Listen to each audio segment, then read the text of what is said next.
Nadreen, मैंने वैसे ही एक दिन सोचा था कि अलीम खान के ख़िलाफ़ कभी कोई ज़्यादा बात करूंगा नहीं। उसकी वजह यह है कि अलीम खान ने मुझे एक दिन नौकरी से निकाला था और उसके बाद मैंने सोचा कि अगर मैंने कभी इसके ख़िलाफ़ कोई प्रोग्राम किया या कोई स्पेशल बात की तो ऐसा है शायद कि मैं ज़ाती तौर पे गुस्से में हूँ और मेरी इसने रोज़गार मेरे से छीना था और मेरे साथ ज़्यादती की थी, कहीं बदला ना हो जाए।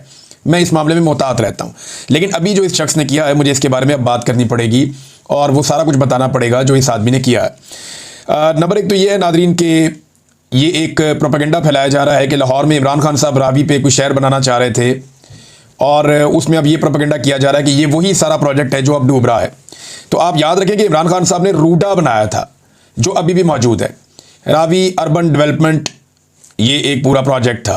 तो ये जो अथॉरिटी बनाई थी इमरान खान साहब ने, और इसने एक नया शहर ऐसी जगह पे बनाना था और बहुत सारी डेवलपमेंट थी। इसमें दरिया को जो है वो झील में कन्वर्ट करना था, बहुत बड़ी बड़ी झीलें बननी थी कि इजाफी पानी वहाँ पे स्टोर हो जाता। उसके अलावा इन्होंने वहाँ पे मल्टी स्टोरी बिल्डिंग्स भी बनानी थी और जंगलात भी लगाने थे और जो माहौल है उसको भी महफूज रखना था। और जो ऊंचे इलाके हैं, जो रावी के वो वाले बैंक्स हैं जो ऊंचे हैं, वो दरिया के पेट को खुला छोड़ते हुए उसके बाहर जो है वो इन्होंने तामीरात करनी थी।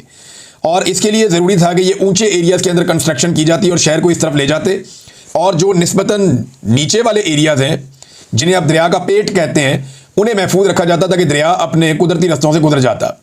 अब हुआ ये कि इमरान खान साहब का प्रोजेक्ट तो अभी भी चल रहा है, उसके ऊपर जाके नंबर टांग लेती है, कभी मरीम नवाज जाके वो अपनी फुटेज बना लेती है, कभी कुछ और कभी कुछ और अब सैलाब आया है और ये बहुत बड़ा सैलाब है। तो उसके बाद जिन सोसाइटियों को इमरान खान साहब मना कर रहे थे ना कि इनको एनओसी नहीं देना, उनके अंदर पानी घुस गया। इमरान खान साहब ने क्या कहा था, मैंने ये आपको पिछले वीलॉग में सुनाया कि इमरान खान साहब ने कहा कि अलीम खान का प्रॉब्लम ये था कि उसने एक बहुत बड़ी ज़मीन खरीद ली थी दरिया के अंदर, यानी वो दरिया का इलाका है, दरिया की ज़मीन है जिसे अलीम खान ने ख़रीद लिया था और वो वहाँ पे ग्रीन एरिया को ब्राउन एरिया में कन्वर्ट करना चाहता था और ये करते हुए वो वहाँ पे अपनी रेजिडेंशियल सोसाइटी को एक्सटेंशन देकर अरबों रुपया कमाना चाहता था। ये उसकी ख्वाहिश थी अलीम खान की, लेकिन इमरान खान साहब और उस्मान बुज़दार इस ख्वाहिश के रास्ते में रुकावट बन गए। उस वक्त एक हुआ करते थे SM इमरान साहब, ये इनको वाइस चेयरमैन इमरान खान साहब ने LDA का लगाया था और इन्होंने ये अप्रैल 2022 में कुछ ट्वीट्स करके कुछ चीज़ें बताई थी इमरान खान साहब की हुकूमत ख़त्म होने से चंद दिन पहले। इन्होंने लिखा कि दरिया रावी के बहाव के रास्ते में किसी भी किस्म की तामीरात गैर कानूनी है और अलीम खान साहब वहाँ 300 एकड़ रकबे पर सोसाइटी को मजीद फैलाना चाहते थे जिससे शहरियों का जानी और माली नुकसान हो सकता था। वाइस चेयरमैन LDA मेरे पास कई बार अलीम खान साहब का खिलाफे ज़ाब्ता रिवर बेड में, ये जो दरिया के अंदर तामीरात की इजाज़त का केस आया जो मैंने प्रेशर के बावजूद मंजूर नहीं किया। इमरान खान की जानिब से, वज़ीर आज़म की जानिब से हमेशा वाज़ेह हदायत रही कि मेरिट के खिलाफ कोई काम ना हो और इस सिलसिले में मुझे हमेशा वज़ीर आज़म की सपोर्ट रही। ये SM इमरान साहब, मैं इन्हें बड़ी अच्छी तरह जानता हूँ, ये बड़े काबिल आदमी है और इन्होंने अलीम खान के खिलाफ ये स्टेटमेंट दिया था कि अलीम खान दरिया के अंदर सोसाइटी बनाना चाहता है और वो हम उसको नहीं बनाने देंगे, क्योंकि इमरान खान साहब ने कहा था कि कानून के खिलाफ कुछ नहीं करना। और उस दौर में एक बंदे को ट्रांसफ़र भी करवाया गया, कई बंदों के ऊपर उन्होंने चढ़ाई भी की, लेकिन इमरान खान माने नहीं। फिर जनाब उस्मान बुज़दार की हुकूमत गिरा दी गई। हमजा शहबाज की भी यहाँ पे आसपास कुछ मिलते जुलते लोगों की, उनके करीबी लोगों की वहाँ ज़मीनें और भी थी। तो अभी हमजा शहबाज ये करने वाले थे कि उनकी हुकूमत गिर गई, फिर आ गए परवेज़ इलाही साहब और इमरान खान साहब के होते हुए तो परवेज़ इलाही साहब भी ये नहीं कर सकते थे, लिहाजा फिर इन्हें इंतज़ार करना पड़ा। और जब मरीम नवाज वज़ीर आला पंजाब बनी तो अलीम खान को उन्होंने वो NOC दे दिया जिस NOC के लिए अलीम खान मारे मारे फिर रहे थे। अलीम खान साहब एक दिन उतरे लाहौर एयरपोर्ट पे और इमरान खान साहब की हुकूमत गिरने से पहले वो पहुंचे सब्तैन खान के पास। सब्तैन खान साहब वो शख्सियत है जो इमरान खान साहब के बहुत करीबी दोस्तों में से एक हैं। वो उनके पास पहुंचे और बड़ा उनका साथ रहा इमरान खान साहब के साथ, लेकिन अब वैसे नहीं है क्योंकि वो भी कंप्रोमाइज़ बाद में उनको होना पड़ा, उनके हालात ऐसे हो गए। सब्तैन खान साहब के बाद ये उनके घर जाते हैं और जाकर कहते हैं कि वक्त आ गया इमरान खान से बदला लेने का। इमरान खान के दौर में मैं भी गिरफ्तार हुआ हूँ और अंदर गया हूँ और आप भी गिरफ्तार हुए और अंदर गए हैं, आओ मिलकर इमरान खान से बदला लेते हैं और पंजाब हुकूमत भी गिराते हैं और वफाकी हुकूमत भी गिराने में मदद करते हैं। तो उस वक्त सब्तैन खान ने इस बात से इनकार कर दिया था। अलीम खान का जो रियल इशू था वो उनकी सोसाइटी थी। वो ये चाहते थे कि कुछ भी करके उन्हें ये 300 एकड़ बेचने की इजाज़त मिल जाए, वो यहाँ पे चाइना कटिंग करें, यहाँ पे सड़कें बनाएं, यहाँ पे रास्ते निकालें और प्लॉटिंग करके लोगों को बेच दें। ये ज़्यादातर ओवरसीज़ पाकिस्तानियों को बेचने की कोशिश की गई। अब मरीम नवाज की हुकूमत आई तो उन्होंने हुकूमत में आते ही फौरी तौर पर ये NOC जारी कर दिया अलीम खान को। अलीम खान साहब को NOC जारी हुआ और दरिया के अंदर पूरी एक सोसाइटी बन गई। अब जब भी कभी बारिशें होनी थी या दरिया में पानी बढ़ना था तो उसका नतीजा यही निकलना था। अब मैं हैरान हो रहा था कि गुज़िश्ता 1-2 दिन से अलीम खान दरिया रावी पे क्या कर रहे हैं, उनकी तो ये वजारत ही नहीं है। वो तो फेडरल मिनिस्टर कम्युनिकेशन वो उधर है, लेकिन वो ये सड़के वड़के मामला तो पूरे पाकिस्तान के ख़राब हैं। जो ज़्यादा मामला ख़राब हैं वो खैबर पख्तूनख्वा में हुए हैं। अभी चित्राल में बहुत बुरी हालत है, हालत जो है वो गिलगित बल्तिस्तान की आपके सामने है, फिर नीचे बहुत सारे पंजाब के और इलाके। लेकिन ये बंदा रावी पे क्या कर रहा है लगातार 2 दिन से, तो अब बात समझ आ रही है ये बंदा रावी पे क्या कर रहा था। इसके बारे में एक ख़वातीन है कुछ बता रही हैं, ज़रा ये सुने। एक खातून तो बदवाएं दे रही है, लेकिन ये ज़रा ख़वातीन की आप बातें सुने। उन्होंने क्या क्लेम किया कि रावी के ऊपर इन्होंने कितना बड़ा जुल्म किया, ये सुने ख़वातीन को आप क्या बता रही हैं। अगर हमारा खुशी होता ना, उन्हें पानी नहीं तोड़ने देना था।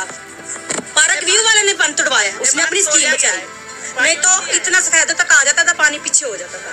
कभी इधर नहीं आया अलीम खान, उन्हें बांध तोड़वाया अपनी सोसाइटी बचाने। हाँ जी, क्योंकि वो अमीर था ना, हम माड़े बंदे। हमने बच्चों के लिए बनाया, अपना 10 तोले मैंने सोना बेच के बनाया, कर्जा भी उठाया। बात सुने ख़वातीन की, वो कह रही 10 तोले सोना भी बेच दिया, कर्जा भी उठाया, गरीब आबादी के अंदर अपना घर बनाया। हम गरीब थे ना तो हमारा बंद तोड़ दिया। ये फिर इसका मतलब है अलीम खान साहब दरिया के अंदर जो घूम रहे थे, ये बंद तोड़ने के चक्कर में घूम रहे थे कि मेरी सोसाइटी बच जाए। क्योंकि देखें ना, जब आप पानी को फैला देते हैं आबादियों में और उसको मुख्तलिफ रास्ते दे देते हैं तो फिर वो कुछ जगह महफूज भी हो जाती है ना। तो अपनी सोसाइटी को बचाने के लिए मुबैना तौर पे जो ये ख़वातीन कह रही हैं, एक और ख़वातीन भी रो रही थी, उनकी भी मैं वीडियो सुन रहा था, वो तो बदवाएं दे रही हैं बेचारी। ये सुने आप।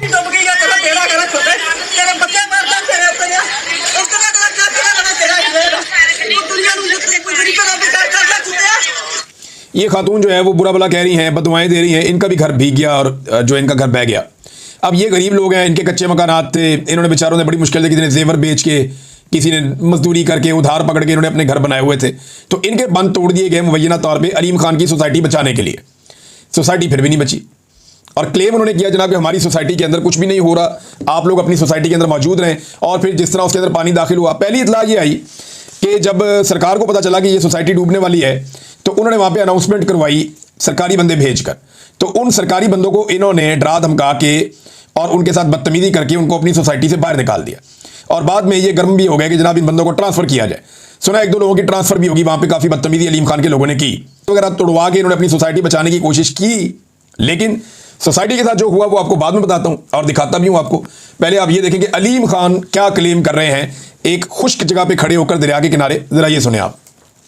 जितने भी बंद बनाए गए हैं बड़े महफूज हैं और अल्लाह का शुक्र है कि किसी एक शख्स को भी यहाँ से नकल मकानी नहीं करनी पड़ी और तमाम लोग जो हैं वो बड़े सुकून के साथ अपने घरों में सो रहे हैं, जिन्होंने यहाँ के लिए बहुत सारी बातें की थी कि पार्कों में बड़ा खतरा है, पार्कों में ये हो गया वो हो गया। अल्लाह का शुक्र है अल्हम्दुलिल्लाह पार्कों को महफूज रखा। बड़ी लंबी चौड़ी बात है। वो कहते हैं जी कोई एक बंद भी नहीं टूटा, कोई थोड़ा सा पानी भी नहीं आया, कोई एक बंदा भी आया उसने नकल मकानी नहीं की। अब ज़रा ये आप देखें, कश्तियाँ चल रही हैं पार्क व्यू के अंदर, लोग नकल मकानी कर रहे हैं। पार्क व्यू की गलियों में कश्तियाँ चल रही हैं, लोगों ने ड्रोन फुटेज बना के भेजी है कि आधी सोसाइटी डूब गई है और जितना एरिया पार्क व्यू का बनाया गया था दरिया के अंदर वो सारा का सारा डूब गया है।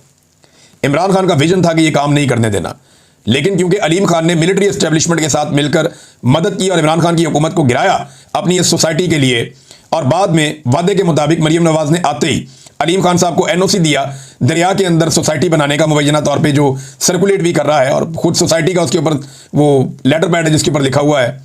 तो अब मामला ये है कि किसको पूछा जाएगा, कौन पूछेगा। पहला सवाल तो ये है, जो बड़े सवालात अब खड़े हो गए हैं इस मामले को लेकर। जो सबसे पहला और बड़ा सवाल है वो ये है कि एनओसी क्यों अप्लाई किया गया दरिया के अंदर। इमरान खान के दौर में भी किया गया ना, बाद में भी किया गया, क्यों अप्लाई किया, किसने किया। नंबर 2, एनओसी किसने दिया और क्यों दिया। मरीम नवाज के दौर में दिया गया। फिर किसने कितना माल बनाया ये भी देखा जाए। इस एनओसी के बाद कितने प्लॉट बेचे और किस कीमत पे बेचे ये भी पता किया जाए। और ये जो नुकसान हुआ है पाकिस्तानियों का ये कौन पूरा करेगा। और अगला सवाल ये है कि क्या ये सोसाइटी अब यहाँ पे कायम रहनी चाहिए। ना सिर्फ ये सोसाइटी बल्कि बहुत सारी और सोसाइटीज भी बनी हुई है, खाली अलीम खान नहीं है, और बहुत बड़े बड़े मगरमच्छ हैं जिनकी पूरी पूरी सोसाइटियाँ पानी के नीचे आ गई हैं क्योंकि उन्होंने सोसाइटियाँ बनाई ही दरिया के अंदर थी। ये सोसाइटियाँ दरिया के बाहर थी ही नहीं, भाई दरिया के बाहर होती तो बच जाती। अब एक चीज़ है ही दरिया के अंदर, तो जब भी दरिया में पानी आएगा तो पानी तो अपने रास्ते से गुजरेगा। इन्होंने बंशत बनाया, कह रहे हैं बड़े मजबूत बंद बनाए। वो बंद मैं देख रहा था मट्टी से कईयों के साथ और वो मशीनें लगा के, तो वो ये बंद बना रहे हैं। मट्टी का बंद भी कभी पानी के आगे रुका है और वो भी कच्ची मट्टी का। ताज़ा मिट्टी का बंद वहाँ पे लगा रहे हैं कि जनाब हम पानी को रोक लेंगे, तो पानी तो नहीं रुकता ऐसे, और ना पानी ऐसे रुका है। अब जो मनाजिर नजर आ रहे हैं, लोग चले गए ड्रोन कैमरे लेकर।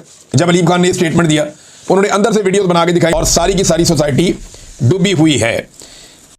अब नाज़रीन, बड़ा सवाल यह है कि एनओसी कैंसिल होना चाहिए, इन माफियाज के नाम जो है ईसीएल में डलने चाहिए, इन्हें फौरी तौर पर गिरफ्तार किया जाना चाहिए, लोगों के प्लाटों के और घरों के पैसे सूद समेत उन्हें वापस दिलवाने चाहिए ताकि वो महफूज जगह पे जाके अपनी इन्वेस्टमेंट करें।